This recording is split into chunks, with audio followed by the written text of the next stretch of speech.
right? So understanding that my past self, I had an experience, but it goes beyond my past self. Me having this feeling about the outcome is a signal of who I'm trying to become. This person wouldn't have made that decision. This person values the thing that I lost because I made that decision. Understanding it from that perspective also too shines a light on where you're trying to go, and it can turn it into a more positive and optimistic journey. And I want to get into next. Hey there, welcome back. As you know, on this channel we talk about how in life it's not only me and it's not only you, but life's ups and downs are truly universal. So let's dive into our reset series, gentle reset series, and let's talk about how we can reset from the regrets that might occur within our lifespan. This is a reset for when we wish we did life a little bit differently. First, I want to talk about how regret is a memory loop, and it took me quite some time to learn this. And understanding how my brain is working, it helps me grow. And so with me understanding that regret is a memory loop, but not a life sentence, if that makes sense. I don't have to remain imprisoned by the memory that I regret, from the experience that I may regret. And the reason why my brain has permitted this loop to take place or created this loop is because my brain is saying, hey, we didn't like the outcome of this. So in order for us to not get this same outcome, let's go over this situation again and again and again and again. And let's just make sure we know that we didn't like how it played out. And let's make sure we know that we didn't like what we did. And let's make sure we know that we didn't like the outcome. And let's make sure we know that we don't want to experience this again. But don't forget, let's make sure we know we don't want to experience this again. I'm going to remind you so we don't experience this again. And it's like your brain is trying to ensure that the result doesn't happen again by reminding you that you didn't like it and you didn't like the result that you got from it. So it's like, hey, remember, we don't want this. Remember, we don't want this. Remember, we don't want this. Remember, we don't want this. And foolishly, we just accept that replay.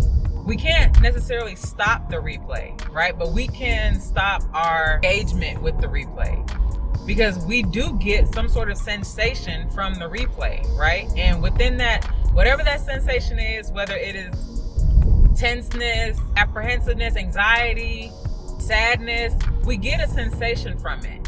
And because our brain is trying to make sure, hey, we don't want to experience this again, we just keep getting this sensation over and over and over again. And then that sensation becomes comfort. Now I'm comfortable with the sensation that I get when I think about the situation that I regret. Unintentionally, that's what I've done. I have trained myself to, I don't want to say because you don't like the replay of it, but you made it normal. You've made the replay and the sensation that comes along with it normal.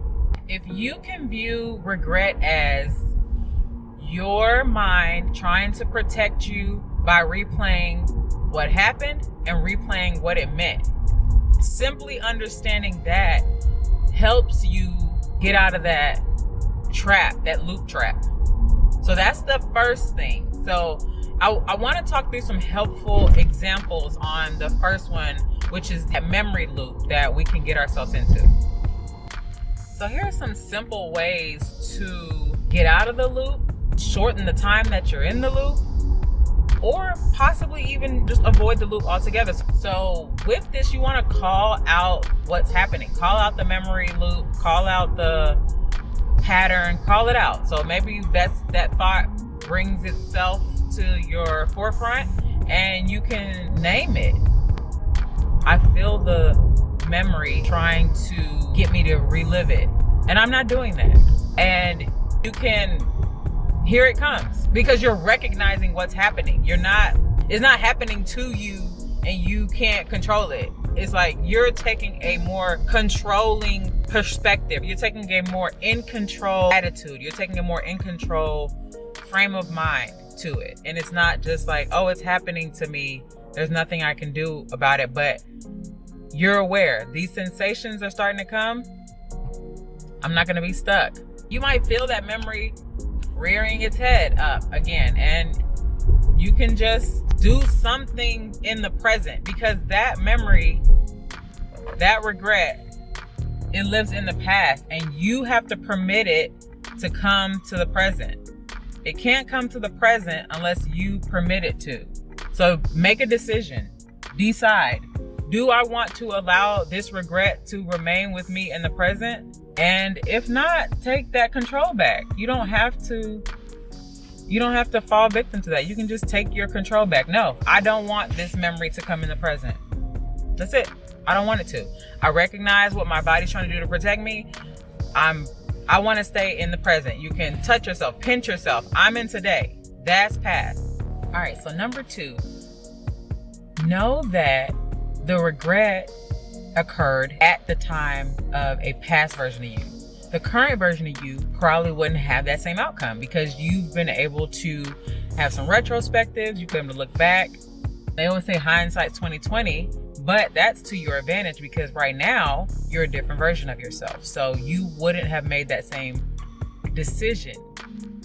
So living in something, ruminating on something that you did based upon the information that you had at a certain time is detrimental to you, because you're not that same version of yourself. You're not that same person. So you're judging yourself off of a past version of yourself today in the present. And that's why it's important to note that the past is the past, the present is the present, the future is the future.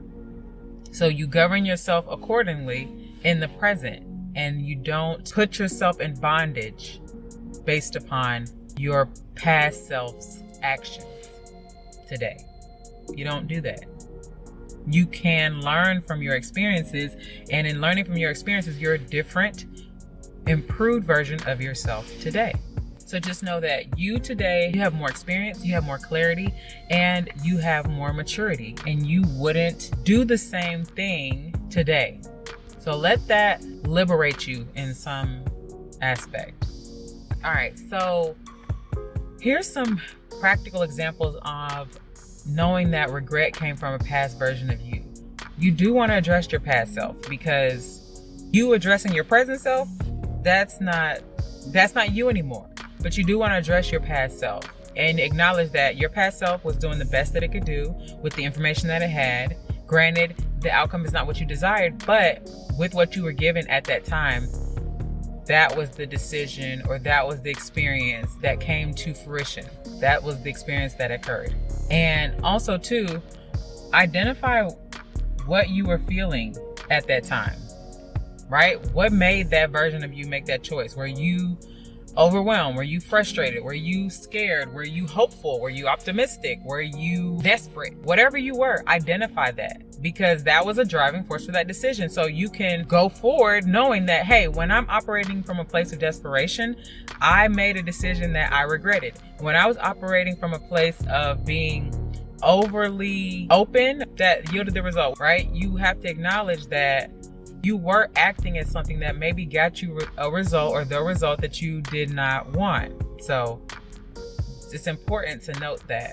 And then you want to have compassion on your past self and not solely focus on punishment, because the punishment of your present self is irrelevant. Why are you punishing your present self for something that older version of you did? That would be like a parent disciplining as if they just did it, right? You did something 10 years ago and your parent is like, you know what? Or you as a parent, you decide, you know what? Yeah, I didn't address that then. I want to address it right now. And it's like, well, why are you doing this right now? This statute of limitations is something, this is not even applicable, but we do that to ourselves and don't even think twice about it. But it's like, let the past be the past.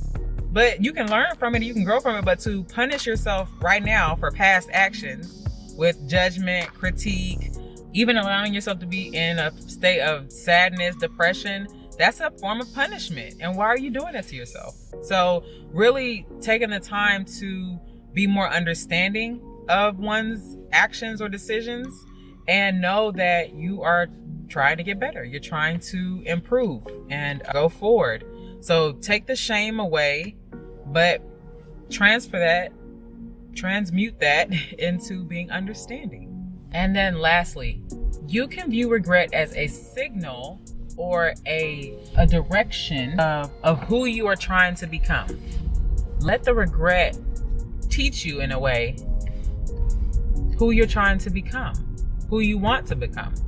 Somebody that is aspiring to improve or do greater things with their life, they wouldn't maybe hold themselves to higher standards in which you can then ultimately feel regret. They wouldn't do that, but you are doing that. And that means that you are trying to be above where you were when you made that decision and where you experienced that.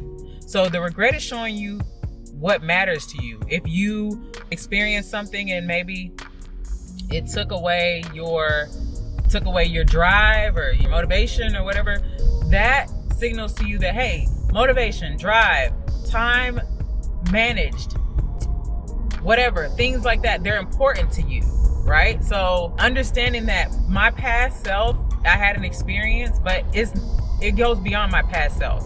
Me having this feeling about the outcome is a signal of who I'm trying to become. This person wouldn't have made that decision. This person values the thing that I lost because I made that decision.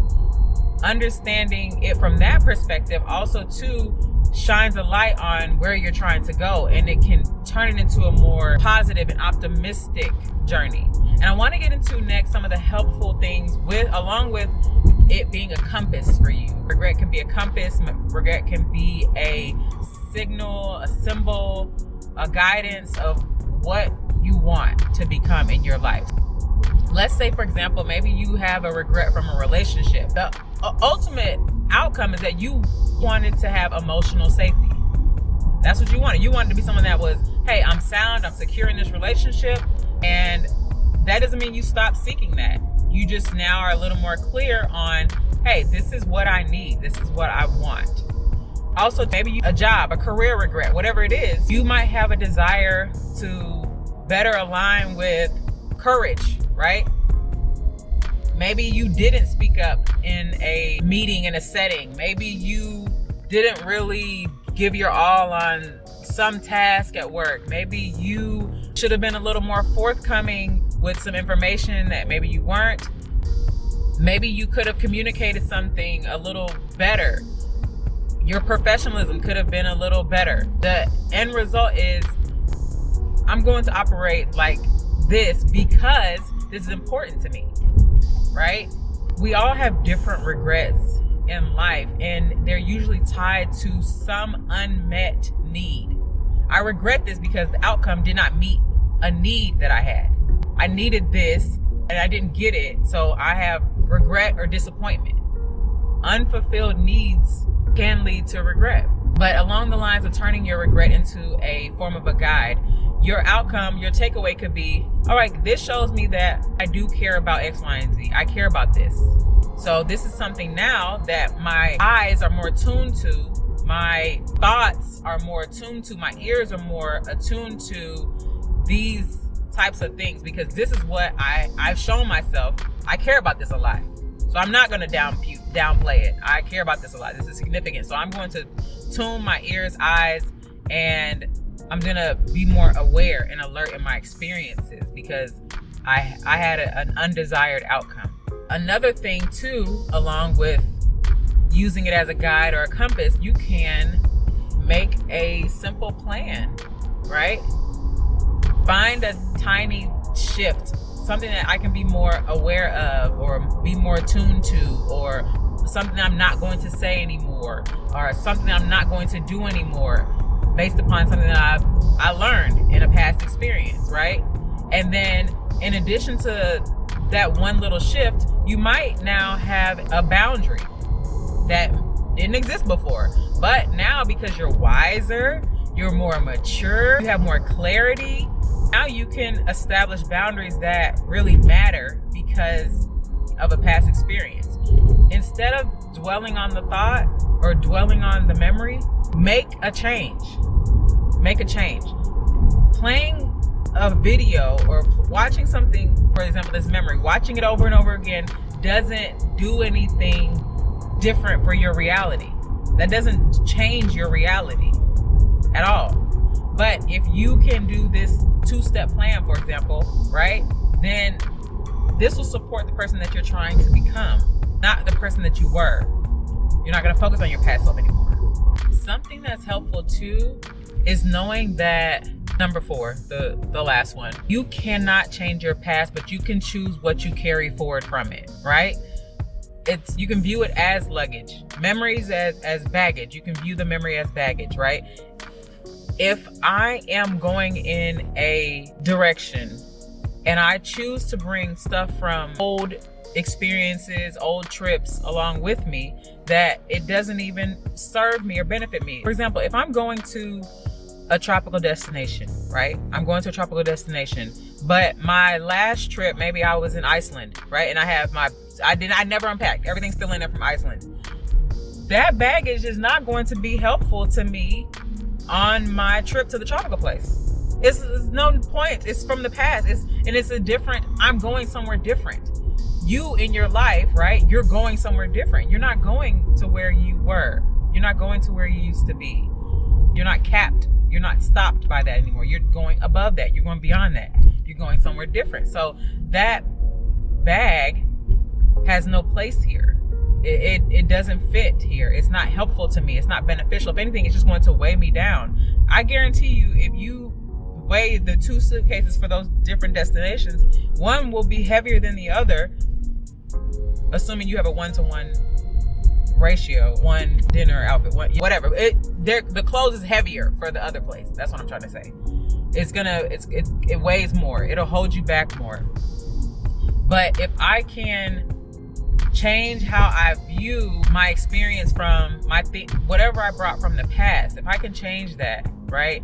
If I can understand that I'm freeing myself from the weight of a past experience, then I have a chance to actually change and improve myself.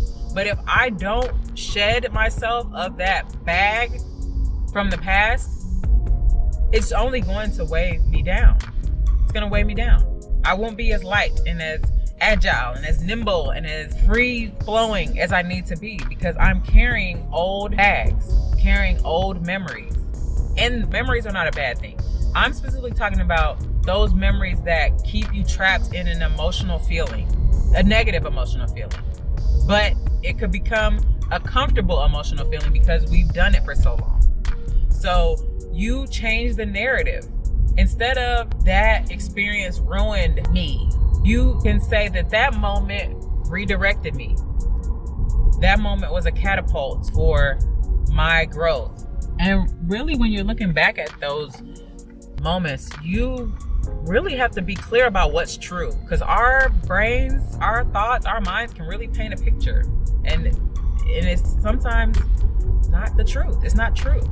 But in rehearsing things, we add a little something. You rehearse it again, you add a little something. You play it again, and you add a little something again.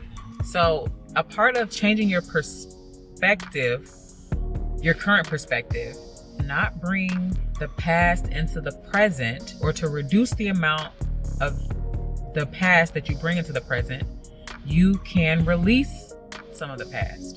And that can come in the form of you literally writing down your past experience, writing down the regret that you have, the specific regret that you have, and on a piece of paper. Because you digitally can't, it's not a digital thing, right? You physically need to write it down on a piece of paper, because you're going to fold it up and you're going to dismiss it. You're going to say, I'm done. I'm done carrying this version of how things happened. I'm done carrying this version of what I am telling myself. I'm done carrying this regret. I'm done with it. Some people burn it. I burned it before, but you can just ball it up and throw it away. I'm done. I'm done carrying it. Don't put any personal information on there, like your name, and you could, whatever you want to do. But I'm just saying, you're just gonna bottle it up and throw it away. So choose the level of detail that you put in there. But it's for the sake of you showing yourself that you are releasing it. Let it go. Stop playing the loop over and over again. Let it go. So I want to close this one out by letting you know, or reminding you, because I'm sure you probably already know this. We just have to hear things a certain number of times for us to take action. So regret does not mean that you've ruined anything. It does not. It means that you're allowing yourself to improve. You've learned something that you would not have learned otherwise. Some of the best lessons come from the most undesired outcomes. And unfortunately, there's no skipping the undesired outcome. That is just a part of life. What you can control is what you do after. You can grow from an undesired experience without punishing yourself after the fact. You can grow.